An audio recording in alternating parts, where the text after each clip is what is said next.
नमस्कार जैन विद्यार्थी मित्रो, मी अमोल देशमुख परत एकदा स्वागत करतो.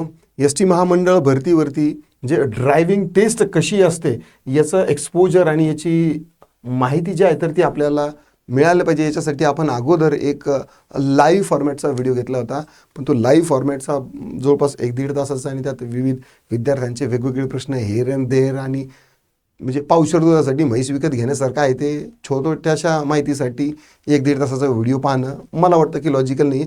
म्हणून संपूर्ण माहिती अगदी छोट्याशा 2-4-5-7 मिनिटाच्या व्हिडिओमध्ये आपण पाहणार आहोत.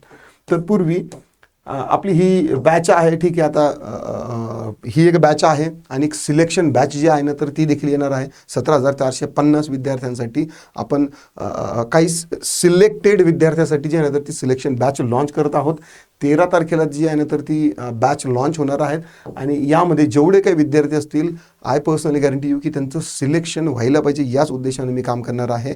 आणि जर तुमचं सिलेक्शन नाही झालं तर तिची फीस जी आहे तर ती विद्यार्थ्यांना परत मिळवावी याच्यासाठी काम करणार आहे. कारण की ही जी भरती आहे तर ती कॉन्ट्रॅक्टची आहे.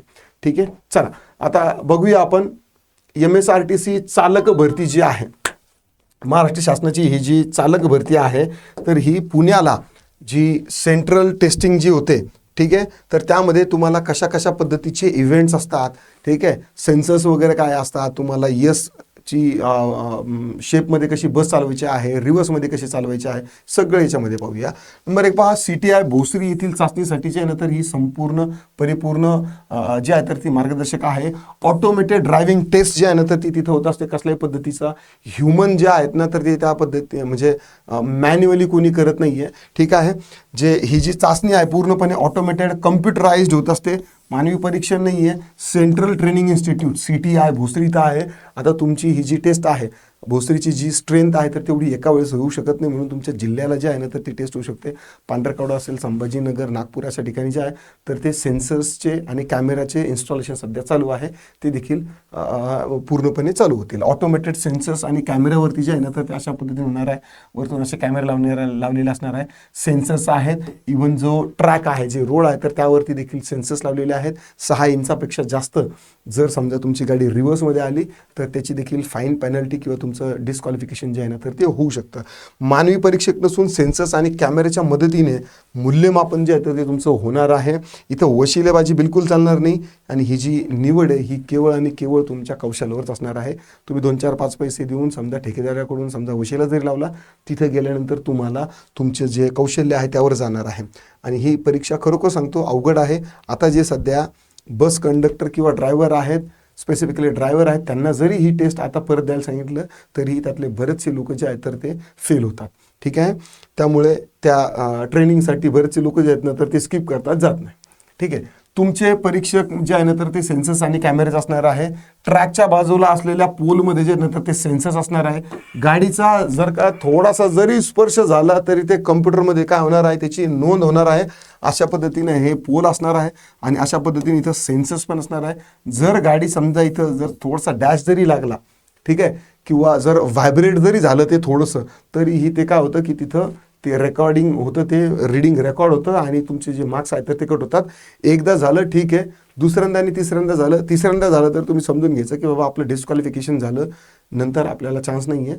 चान्स कदाचित आता ते ठेकेदारावर डिपेंड आहे की तुम्हाला दुसऱ्यांदा चान्स दिले जातो की नाही. या अगोदर होतं की समजा एकदा तुम्ही इव्हेंट दिले, सगळे 4च्या 4 इव्हेंट दिले आणि त्याच्यामध्ये जर तुम्ही फेल झाले तर तुम्हाला 21 दिवसानंतर परत ट्राय करता येत होतं, पण यावेळेस आता करता येऊ शकेल की नाही त्या देखील डाऊट आहे. अगोदरची जी ट्रेनिंग आहे तर ती जवळपास 48 दिवसाची असायची. आता जी ही ट्रेनिंग आहे ही फक्त 7 दिवस ट्रेनिंग असणार आहे आणि 1 दिवस तुमचं जे आहे तर ते टेस्टचं असणार आहे. तर त्या टेस्टमध्ये तुमचे 4 इव्हेंट जे आहे ना तर त्या 4 इव्हेंट कोणकोणते असणार आहे पुढं सांगतो, पण त्यासाठी तुम्हाला आवश्यक कागदपत्र काय, मूळ ड्रायव्हिंग लायसन्स तुमचं लागणार आहे. बॅच जो आहे तर तो लागणार आहे. जर तुम्ही बॅच काढलेलं नसेल किंवा रिन्यू करायचं असेल, चॅनलवर व्हिडिओ आहे, बघून घ्या कसा काढायचा. देन ओळखपत्र, आयडेंटिटी कार्ड जे आहे तर ते लागणार आहे आणि कॉल लेटर लागणार आहे. कॉल लेटर समजा तुम्ही ढापलं दुसऱ्याचं आणि स्वतःचं ओळखपत्र घेऊन गेलं तसं चालणार नाही, तुम्हाला तुमचे सगळे कागदपत्र जे आहेत तर ते लागणार आहे. ठीक आहे, देन आता चालूया आपल्या या भरतीचे जे काही गोल्डन रूल आहे तर ते तुम्हाला सांगतो. सगळ्यात पहिले तुमची गाडी जी आहे ना तर ती कधीच बंद नाही पडली पाहिजे. ठीक आहे, गाडी बंद नाही पडू द्यायची. टेस्ट सुरू असताना इंजिन बंद पडल्यास तुम्हाला निगेटिव्ह मार्क मिळतील. नंबर 2, वेळेचं भान असतं. जे इव्हेंट असतील 2 मिनिटाचे 5 मिनिटाचे स्पेसिफिकली एलची जे किंवा रिव्हर्समध्ये जी 8मध्ये बस तुम्हाला पार करायची आहे किंवा पुढे घ्यायची तर त्याच्यासाठी 5 मिनिटाचा वेळ असतो. त्याच्यापेक्षा जर वरती वेळ गेला तर तुमचं डिस्क्वालिफिकेशन आहे. आणि सेन्सर्स जे आहे, सेन्सर्सला जर तुम्हाला टच झाले किंवा सेन्सर्सला तुमची गाडी टच झाली, समजून घ्यायचं तुमचे मार्क्स कटले. पहिला जो इव्हेंट आहे तर तो असतो 8चा ट्रॅक. ठीक आहे, किंवा यसचा ट्रॅकमध्ये असतो तो. तर अशा पद्धतीने इथून बस टाकायची तुम्हाला. ठीक आहे, अशा पद्धतीने इथून टाकल्यानंतर अशा पद्धतीने इकडे घ्यावे लागते. इथं सेन्सर्स असतात, इथं असतात किंवा मग तुम्हाला इथून बस काढून अशा पद्धतीने आणून नंतर ज्या ठिकाणी आहे तर त्या ठिकाणी परत लावावे लागते सरळ. आणि नंतर मग रिव्हर्समध्ये सुद्धा अशा पद्धतीने बस जी आहे तर ती तुम्हाला पार करावं लागते. ठीक आहे, याचा उद्देश फक्त हाच आहे की तुमचं स्टिअरिंगवरती कंट्रोल आहे की नाही आणि वळण घेताना म्हणजे गाडी टर्न करताना तुमचं स्किल कसं आहे ते देखील चेक केलं जातं. इन दी एंड बसमध्ये 55 लोक जे आहेत तर ते तुमच्या भरोशावर असणार आहे. स्टिअरिंगवरती कंट्रोल तुमचं जे आहे तर ते चेक करण्यासाठी हे 8चा जो ट्रॅक आहे तर हा बनवलेला असतो. आता यावरती खबरदारी काय घ्यायची आहे की ट्रॅकच्या कडेला असलेले जे पोल आहेत ना तर त्याला तुमची गाडी जी आहे तर ती टच व्हायला नको. ठीक आहे, आणि वळण घेताना गाडीचा मागील भाग जो आहे तर तो पोलला घासणार नाही याची काळजी घ्यायची आहे. बरेचसे ड्रायव्हर जे आहेत ना तर ते पुढचे जे टायर आहेत ना तर त्यांना असं वाटतं की ते निघून जाईल, पण मागचा भाग बघा 14 मीटरच्या ज्या बस आहेत तर त्या काढायच्या म्हटलं ना की थोडंसं त्याचा पुढचा भाग निघून जातो पण मागचा निघत नाही, कटत नाही. टर्नवरती स्पेसिफिकली पुढच्या टायरावरती मागचे टायर येत नसतात. ठीक आहे, तर त्यामुळे याच्यासाठी ही दक्षता जी आहे तर ती तुम्हाला घ्यायची. आतापासून तुम्हाला थोडंफार जर वाटत असेल आपला हात साफ नाही तर तुम्ही ते बिलकुल करून घ्या. ठीक आहे, देन आहे एच ट्रॅक जिथं रिव्हर्स पार्किंग आहे.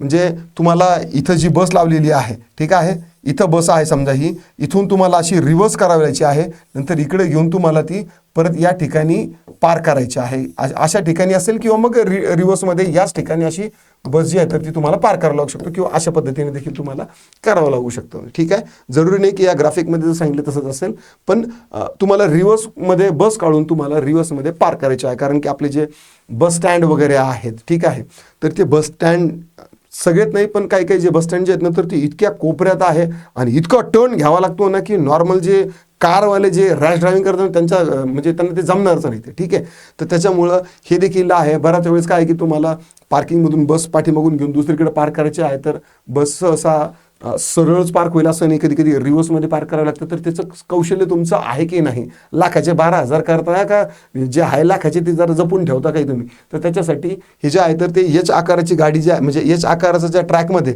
रिव्हर्स मागे घेऊन ठराविक जागेत पार्क तुम्ही करू शकता का नाही हे त्याच्यासाठी आहे.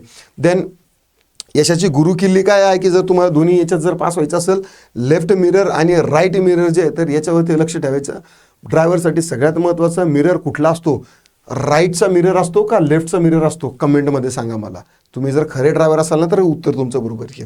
ठीक आहे, साईड मिररमध्ये योग्य वापर करणे आणि हा अत्यंत आवश्यक आहे. दोन्ही बाजूच्या आरशात पाहून गाडीचा अंदाज घ्यावा लागतो.